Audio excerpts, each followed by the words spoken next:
Hi, hello mabuhay! I am Joshua Picardal from grade 11 Jackrot.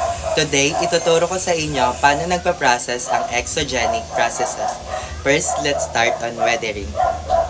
Weathering is defined as the physical breakdowns and chemical alteration of rocks and minerals at on near the Earth's surface.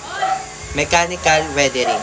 Mechanical weathering is the physical breakdowns of a material without altering its chemical composition. Here's some factors affecting the size and shape of rocks. First is pressure. Dahil sa tectonic forces, ang granite ay maaaring tumaas upang bumuo ng bulubundukin.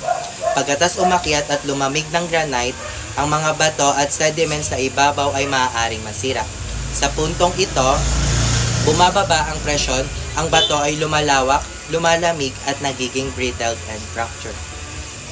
Second is temperature. Lumalawak at nabibiyak ang mga bato kapag nakalantad sa mataas na temperatura. Gayunpaman, kung bumaba ang temperatura sa 0 degrees o freezing point, lumalawak din ito at nagiging sanhi ng pagkabiyak ng bato. The third one is cross-wedging.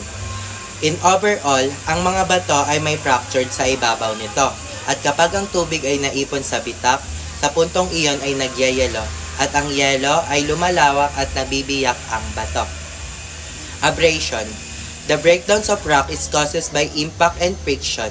This primarily occurs during collision of rocks, sand, and silt due to current of waves along its stream or seahore causing sharp edges and corners to wear off and become rounded. Wind abrasion. In short, kaya po nagiging rounded ang shape ng bato dahil po sa hangin na may kasamang sands. Sa lakas ng impact ng hangin na may kasamang sands, kaya nabubuo ang rock formation na rounded. That would be all. Sana may natutunan kayo sa pag-discuss ko sa inyo ng exogenic processes.